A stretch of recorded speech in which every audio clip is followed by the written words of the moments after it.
Purpose of this video is to give you just a little bit of information if you have one of my Native American style flutes, so you can get started playing.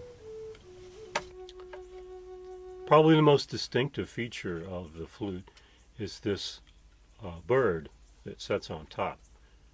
You'll also see them called a fetish or a block, but mine usually look like birds, so we're going to call them a bird. So if you move the bird back, you'll notice that there are two holes and a little shallow ramp in between the holes. The back hole is called the slow air hole, and the front hole is called the true sound hole. If you place the front of the bird, the front edge of the bird, right over the rear edge of the true sound hole, you'll get a pretty good sound. You should get a pretty good tone. If you move it slightly forward, the sound will become sharper and clearer, but it'll also tend to break over into the other octave real easily. It makes it hard to play. The farther back you move it, the breathier and softer the sound gets, and when it gets back too far, it won't play. So you can just start right at the edge of the sound hole and then adjust it a little bit from there.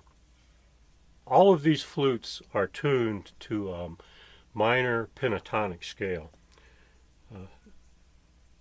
What that means is that you can play any series of notes in that scale and it'll sound good together. The scale goes like this. You start with all your fingers on all the holes.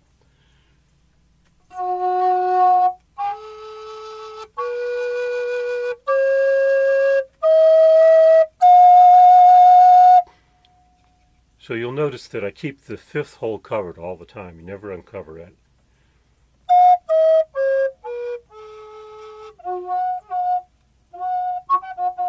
See, that's where it breaks over too much.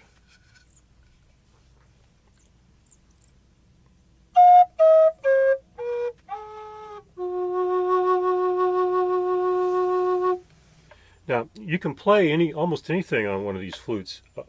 You can play simple folk songs, and you can play fairly complex music. But the beauty of it is, if you just want to have fun and make some noise, you can sound pretty good just by playing what you feel and jamming along. All you have to remember is to keep that hole covered up with that finger. Any other series of notes that you play is going to sound good.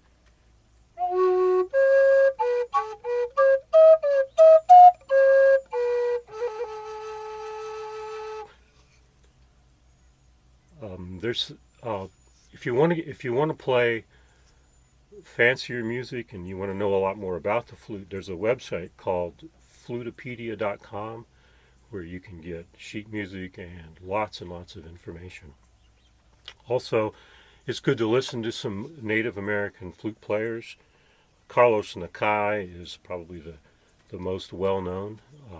Mary Youngblood does some really nice stuff, and a lot of them play in the F-sharp key, which is this flute here. It doesn't matter what key that your flute is made in, the fingering never changes regardless. As a variation, when you play, you can try some other things. You can do the notes sharply.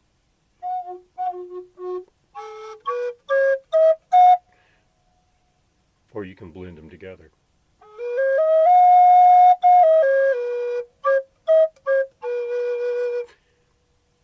Another nice variation is to make a little chirping, popping sound, and you just do that by briefly taking a finger off above the note that you're playing.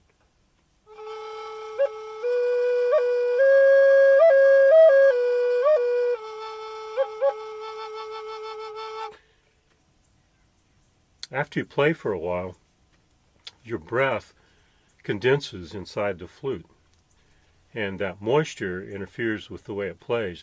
The little ramp that we looked at earlier gets moisture in it, and it causes this flute to play sharper and sharper, and then eventually it just won't play at all. So you have to clean it out every once in a while, and you can just sling it like that. Sometimes that'll get rid of it. You might move the bird back and just dry off that little ramp area and dry off underneath it. Sometimes if I'm in a hurry, I'll just blow like that and blow some of it out. And if you've got a bunch of flutes, you can just put one flute away and let it dry and play a different one. When it's colder, of course, you get more condensation than when it's warmer. On a cold morning, a lot of times I like to warm the flutes up before I start to play. Most important thing with it is don't get too hung up on the notes. Don't get too hung up on fancy music. Just play what you feel and enjoy it.